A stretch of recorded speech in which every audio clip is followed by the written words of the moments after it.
It's time to take 10 minutes for Torah with Rabbi Joel Finkelstein. Welcome to our discussion of Purim, Mordechai's sensitivity. We have, of course, Parshat Shekalim coming this Shabbat, where we give the shekels as an antidote to Haman.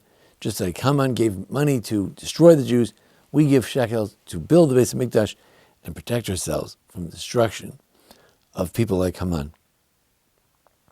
So let's talk about Mordechai.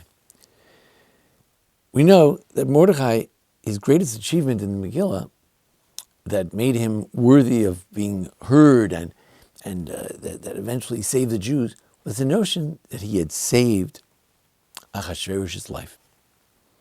How did he save Achashverosh's life? There was someone who was about to poison and kill and assassinate Achashverosh, but Vayivadav davar Mordechai. Mordechai had sensitive ears. He could hear that there was rumbling in the court. He was a real courtier. He knew when things were awry in town. He knew when something was wrong. And he was able to tell Esther, who told Achashverosh, someone's trying to kill you. He looked into it, and Bigtan and Teresh were executed for treason.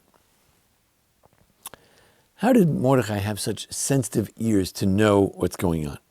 So the Eshkol HaKofer, the Tzor HaMor's commentary on Megillat Esther, which only came out just a few years ago, but was written 500 years ago, he says that Mordechai was as the Gemara says, he knew 70 languages. And this is reported not only in the Gemara Megillah, but also in the Mishnah and Shekalim. The Mishnah says that who were the officials in the Beit HaMikdash? So you had Petachia. Petachia was in charge of people bringing offerings of birds. And who is Petachia? It's Mordechai. Why was he called Petachia? Because he was very good at opening up things and interpreting things in 70 languages. Says the Talmud, the Jerusalem Talmud there on the Yerushalmi, on this Mishnah and Shekalim, says that there were three, as the way the Eshkol HaKofer tells the story. 3 women came, and they brought some birds with them. And one said, Le'inati, Le'inati. The other one said, Liyamati, Yamati. And the third one said, Lizivati.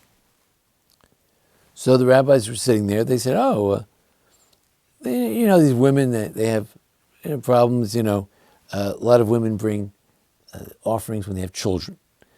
Other women might be bringing these offerings because if they have certain flows that are not supposed to flow, then they need to bring certain offerings. And it would be for a sin offering, and for one of the birds would be for sin offering, one would be for an olah, would be completely consumed. So the people there, they said, okay, the yam, it was the ocean. One used a word that sounded like a spring, so also referring to women menstruation. And the other one said ziva, which certainly sounds like the technical status of being a zava, of a woman who has this flow problem. So that's how they interpret it. Mordechai said, no, you don't understand. You have to listen carefully to what they're saying. He says, no, the one who says einati is not related to a ma'ayan, namely a spring, referring to flow. Rather, she's talking about her ayin. She's talking about her eyes. She was saved. She had a problem with her eyes, and she was saved from it. So she's so happy. She just wants to bring an olah, not a chatas. There's no sin offering here. There's no technical birth or having a menstruation at the wrong time type of thing that's going on here. This some sort of gonorrhea or something. No, it's nothing to do with that. Her eye was healed. She wants to be thankful. She's bringing them as olot. They needed to know, is it an olah or a chatas? Do the Kohanim get to eat the chicken, the little birds, or not, the doves, or not? The other one says yamati. It sounds like an ocean. It was flowing like an ocean. No. She was in a boat, and she was saved from the sea. So that's why she wants to bring an olah of thanksgiving. And the other one says zivati. Even that one sounds like the word ziva, which is a technical word for women's problems. He says, no.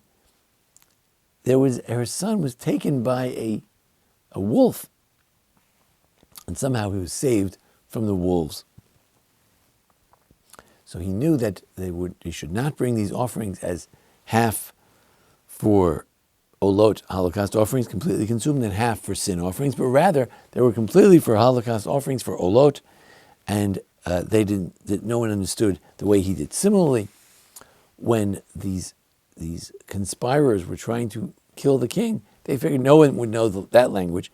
But since he was a member of Sanhedrin, and since he knew the 70 languages, he was able to understand the spies and do them in and bring them in and bring them to justice and save the king's life. And because of that, later when Esther points a finger at Haman, Achashverosh says, wait, Mordechai is an enemy of Haman, and Mordechai is a friend of mine because he saved my neck, he saved my life.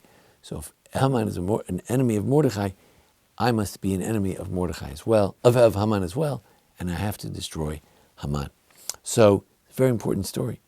But I'd like to make a different point about it, and that is the sensitive ears of Mordechai. When Mordechai heard that what was going on, that the Jews were sold to be sold as slaves, other people heard too. But when he heard, he ripped his clothes. He went into sackcloth. He was really sensitive. He had sensitive ears. He understood when something bad happened in Jewish history. He understood the implications of it and how bad it could be. And he took it to heart. When he saw women coming to the Beis HaMikdash, he didn't just say, women, they probably have women problems.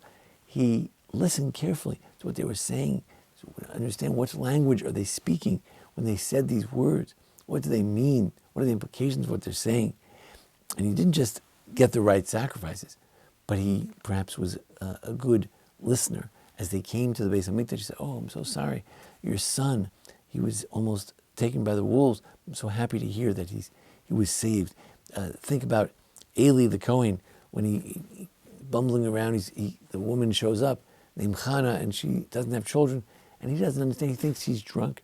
He doesn't have sensitive ears to understand, to see that woman is not a drunk woman. This is a woman who has no children. This is a woman who is crying. This is a woman who's pouring out her heart. That's what this is. These women are coming. They have stories. Each one has a story. We too have to be like Mordechai. We have to be sensitive when we're hearing things about the Jewish people, things that happened on October 7th, mothers who were losing their children now to the war in Israel. We have to have sensitive ears.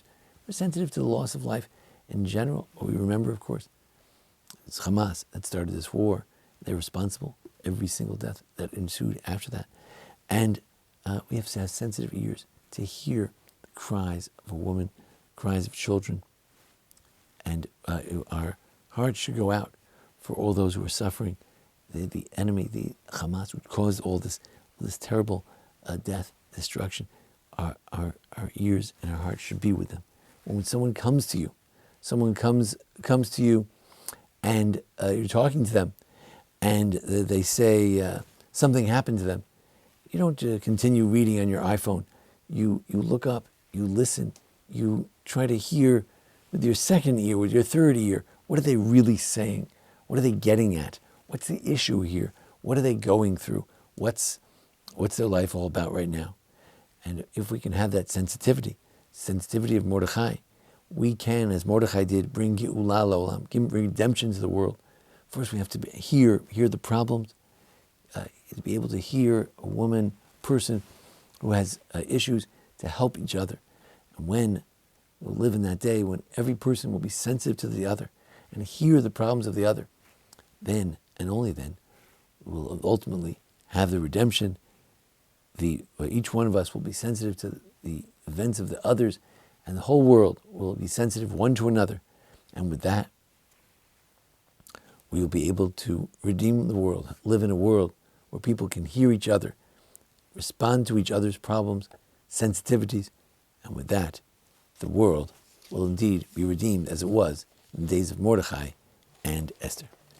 Thank you to Jason Lefkowitz for being our producer, and we thank you, the sponsors today as well, Barney and Karen Abbas. We're sponsoring in memory of their beloved parents, Miriam and Harry Cooper, who were great supporters of the Anshe Svar Beth Lameth congregation for many, many decades.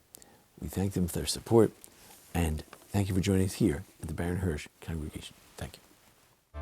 This has been 10 Minutes for Torah with Rabbi Joel Finkelstein.